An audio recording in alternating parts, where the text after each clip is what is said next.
executives and board of directors at the Canucks Autism Network. My name is Annika, and with me are Gabe and Julie, and we are Team J. Now let me begin with a story. I'd like to introduce you to my friend Jack. He's a typical 9-year-old. He loves goldfish crackers, teasing his older sister, and he absolutely loves the movie Cars. He also happens to have ASD, or autism spectrum disorder. Now, I had the pleasure of working with Jack over the past year in a program that gives swimming services to children with disorders such as himself. Now, it was absolutely amazing to see the development in his technical abilities. However, I found what was more fascinating and amazing was the way in which his confidence and his feeling of community grew throughout our time together.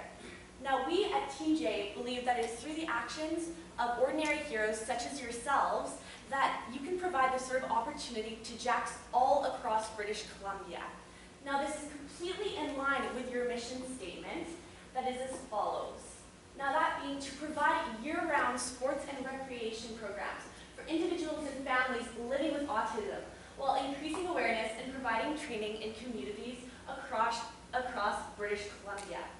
Now, we think what you do is absolutely amazing, and we are here to help you to get to that much of a further level and help all the more Jacks across British Columbia have that incredible development in both their technical and their life skills. With that being said, we have identified a few core issues that your organization faces today. The primary of which being the lack of revenue for your program funding. You have the desire and the drive to expand out across British Columbia, and we really want to help you get there. Now, as far as the SOAR, I'll toss it over to Gabe. Perfect. So a few areas that we want to highlight is that you have very successful programs. So they're very full and there is a wait list, which leads to an opportunity. So there's the opportunity to expand across the province, as you're only located in a few regional locations. Moving on, so some of your aspirations. Where are you hoping to go? How will we reach more children such as Jack? So through high quality programs with large reach. So expanding and reaching into those areas of opportunity. And results. So this will be measured by an annual revenue increase of 20%. So this will be to further fund those programs and expand across the province. So the critical insight here is that how we can address the demand for programs across the province of British Columbia. So moving into stakeholder analysis, some key stakeholders that we want to keep top of mind going forward with our solution today are the children with autism, Jack. And again, their caregivers and their families, as well as the donors, the people that are supporting your programs, including the Canucks for Kids Fund, as well as your volunteers and community partners. And so the key takeaway here is that how we can actively work to improve the quality of life overall of their stakeholders. So a few areas in terms of financial analysis that we want to highlight is in terms of your revenue streams. So the Canucks for Kids Fund over the past 3 years has seen a decrease of 34% from 2015 to 2017. However, you've seen tremendous increases in your individual and corporate donors. And so this change of donors and where your sources of your funding are coming from will be a key consideration going forward. If I could just back up, thank you. So you have revenue efficiency of the 92 and 8. So using 92% of your program, of your revenues toward a program is tremendous, and will really attract donors. And again, it just means that all that money is going to further your programs. And then there's the breakdown of your current sources of funding. So this highlights some areas where you said you're interested in having 25% as kind of the max to really diversify your funding. So the corporate donors and the individual donors is an area that I would like to highlight as somewhere where you can increase the portion of that funding. So the critical insight here is that is currently dependent on a limited source of funding. Perfect. Now, from these critical insights, we did come up with a few criteria for your consideration when we are evaluating our alternatives that we will propose to you today. Now, to start off, as my colleagues have mentioned, mentioned, Canvas addressed the demand for programs across the province of British Columbia. We turned this into the criteria of further program reach, as you have mentioned to us in the case. Secondly, Canvas actively worked to improve their key stakeholders' quality of life, especially the kids that you are helping with autism and their families in these communities that you are moving into. And we want to move this into the criteria of increasing awareness throughout British Columbia for people on the autism spectrum. Now lastly, Ken is currently dependent on limited funding sources, as you know very well. We want to help you create a more sustainable funding program for your organization that will really help you in the long term, not only with your programs, but also your growth overall. Now, we propose to you two different alternatives today. I'll start with the first one, Hockey Night in Can. Now, what exactly is this? It's a white night event that you would host at the arena with the Canuck hockey team, as you have a partnership with them already. Now, each intermission, there would be those donations that would be coming in from individuals, really increasing that awareness, as well as the stories of local children attending the programs during the intermission and being featured on the ice at different moments throughout the game. Now, as well, there would be the team ambassador that you currently have that will speak throughout the game, either through video form or at the end of the game, to really highlight the event and what it brings to the community. Now, why would we go with this option? For one, it reaches more individual donors, something that you are currently lacking, and through the established network that you could create at this event. As well, you could focus on donors who may not be aware of the cause. This, as you can see on our spectrum, really increases the awareness, reaching it up to 70%. As well, it is mission aligned because it is so sports focused, which is exactly what you are looking for in your organization. Now, why not go with this opportunity? Well, it only occurs annually, meaning it is not quite as sustainable. And also, it is increased reach in the Vancouver area. However, you are not reaching beyond this area, something that is very important for your organization, as you have mentioned to us. So if we do look at the criteria once again, the program reach is only at 50%. You're maintaining it where it currently is. However, you are not going above and beyond to offer new programs to your current clientele, as well as increasing awareness.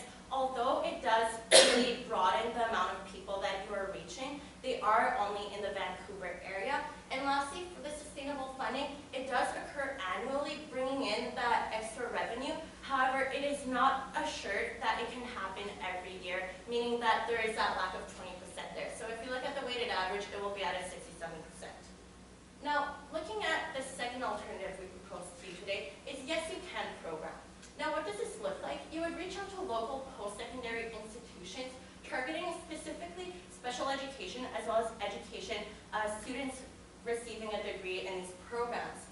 Now, they would receive hands-on training with the students that have autism in your programs currently, and we would look at development with these institutions to create further programs to really engage different types of people in your organization and help more people like Jack. Now, secondly, you want to establish champions in underserved communities.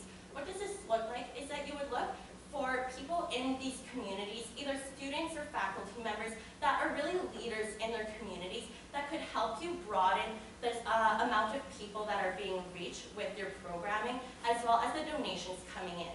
Now, lastly, this would help attract new corporate sponsors. Now, we'll look into this a little further later on, but essentially, with the new program, it could create a large amount of awareness that could really bring in those extra funds that you currently are looking for. Now, why would you go with this alternative? For one, it strengthens the program offering in the underserved communities, as you can see, reaching the 90% on the spectrum of the criteria. Secondly, it increases awareness for those on the spectrum for autism within both university communities via the course that you would be offering in partnership, as well as the community corporate via the showcase that we'll talk about in just a minute. Now, lastly, it does create that stable stream of revenue that you are looking for, which really helps that sustainable funding at 80%. Now, why would you not go with this alternative? For one, the requirements for volunteers may discourage students to participate. We do understand that students on the autism spectrum have more needs than regular students, and there is a little more training involved which may turn off a few students. However, we will address this later in the risks, as well as the cost of the host institutions, which can create a bit of a turnoff because they would be donating money to the program to help serve their community. However, we do believe with the current resources that you have that you could actually really help them and engage them in your programs at the moment. So if we do look at the weighted average, once again, this is at 80%, which is a little bit higher than the past one. Therefore, we do recommend that today you go with the Yes You Can program. Now, to dive a little deeper into the Yes You Can program, how we propose that you go about this. First of which, establishing student and faculty leaders in these institutions, in these specified locations where you're feeling that you are perhaps underserving those you seek to reach. Now, they will become local champions and aid with this program that you're seeking to implement in these areas and raise awareness. Next, it would be to reach out to these community partners and these university and community college institutions and explain the value that they will gain through this opportunity. You really are offering these students in these various university institutions the opportunity to be very hands-on in their education, along with getting experience that will last them a lifetime in whatever career they decide to pursue. Next, we would have, going back, the students that would attend these courses and receive these hands-on experience would also have qualification towards their degrees. Now, in working with these universities, you would be able to offer credits and really drive them to take hold of this unique opportunity. Now, CAN would also receive 30% of this course tuition for yourselves. We really hope to help you with your funding situation through this, as well as the program cost for participants. It will be slightly more expensive than your average cost, than your average course, in that it really does offer a unique experience that they would not be able to experience through just a simple books and classroom learning environment. Now, moving on to the how for your corporate branch. Now, these course requirements would include content creation. We really want to make sure that these courses are geared towards the benefit of both these children with ASD, along with the students that you are having on hand as volunteers. And we would use marketing materials in order to increase corporate donations. Now, a huge part of this course is in fact the final project. Now, this final project would constitute the video diaries that they would take throughout their experience in this program. And they would present these video diaries at a corporate showcase at the end of their semester and be graded on that. This would also help to bring in corporate interest, in that you really are putting out there your cause in areas that perhaps you have seen as being underserved. Now, just to give a little bit of a breakdown as far as the timeline. Now, in the first month, we would recommend that you pinpoint these underserved communities. Now, we really want to make sure that perhaps you can establish a very strong champion in each of these areas who really truly believes in your cause and has been affected by ASD as well. This would also include a package, a welcome sort of package, a story package per se, that would have the story of one of your unique participants that has benefited from all that CAN has done for them to really spark that inspiration within these champions. Now, in month 3, we would have these champions established so that by month 4, they'd be able to reach out to local post-secondary institutions who would be interested in this unique opportunity. By month 6, we would have these partnerships established to ensure that you can start work on these courses. Now, the initial works for the courses would of course begin in month 1. However, we believe it's important that you, of course, consult with these post-secondary institutions to ensure that they really are catered towards the students that you will be having as volunteers, along with, of course, the children with ASD and their families. Now, within the months of 7 to the end of the year, this is when you would be doing that work with the universities and really refining your course and the logistics of each one at each location. By the end of the year, the course would be completed and approved by your post-secondary partners. And within year 2, the course would debut in the winter term of 2020. Now, we really want to ensure that there is a line of communication maintained throughout this, which would be maintained by your program coordinators to have that link between your universities and them. In month 2, the field training would begin. So in the first month, it would be solely in the classroom with people who are more so versed in sort of the technical areas of interacting and learning with people with, ASD.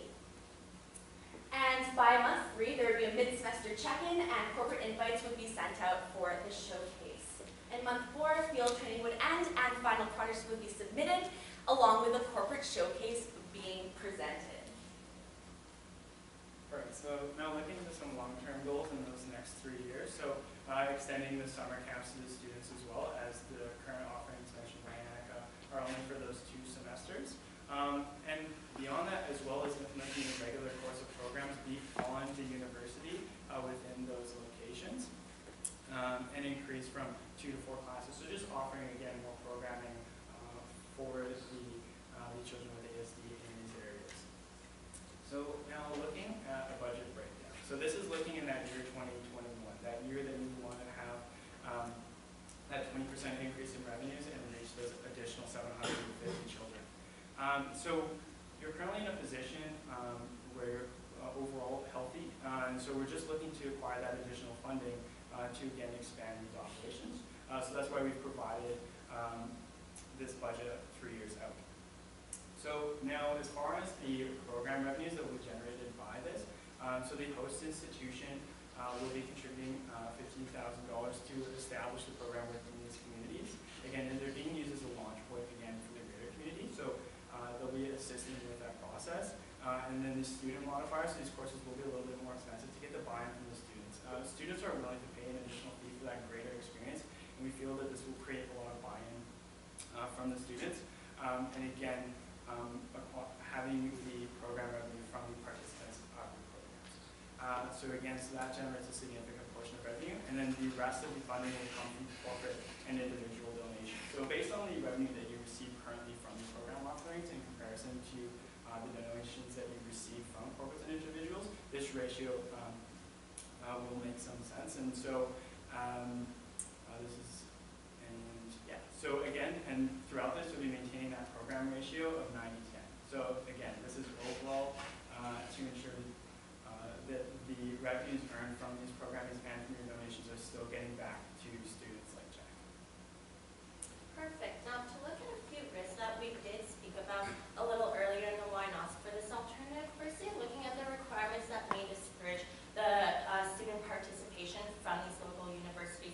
Now, how we would mitigate this is to look into a partnership with St. John's or another organization that can offer additional resources to these students that are looking into education or special education, offering them either a first aid course or subsidies in these different diverse programs that they can really look into, that they can benefit through your program that you would be offering.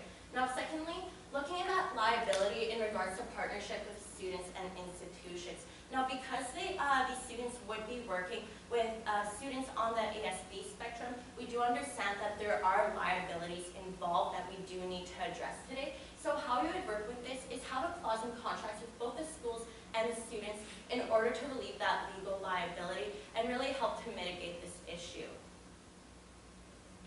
Now, with that being said, we would like to propose for your consideration the Yes You Can program. We really do hope to help you here at Team J to reach 2,750 JACs by 2021, because we truly do believe that that experience that you have in gaining that confidence and that feeling of inclusion and happiness within your community is something that just can't have a monetary value put on it. It's priceless. So we here would like to put forward this program for your consideration. Thank you so much for your time, and we would like to open the floor for questions. All right, we'll now begin Q&A. So my first question is, you identified very early that there are opportunities around individuals and corporate donors. You talked a bit in your recommendation about corporate donors. Can you elaborate further how your program would increase individual giving? Absolutely. So for the corporate showcase, what we are aiming to have is that champion that you currently possess within the NHL come to attend this corporate showcase to add a little bit of a star factor to it and really draw in those corporate sponsors. And of course, individual sponsors as well will be very excited by that prospect. And hopefully, when they are at this corporate showcase, they can learn a little bit more about ASD, and perhaps it will open their hearts to the real difference that they can make in lending their time and money towards your goals. Question on the programs that you're looking at in universities. So it's your expectation that you would develop a single program that would be implemented across all universities? Yes, that is correct. So we would work with universities to start off with, really to get their different opinions on what they would like to offer to their students. Obviously, we do understand that needs do range from university to university. However, we do believe that we can offer a very general course that could help fit the needs of all these different universities and really help in overall the community and the people affected by ASD.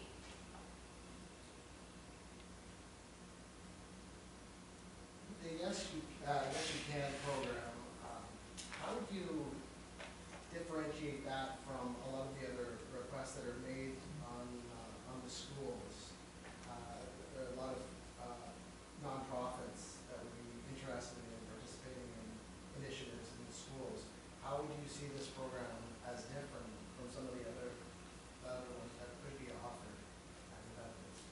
Yeah, absolutely. So we really are trying to target education programs along with special education programs if that post-secondary institution happens to have it.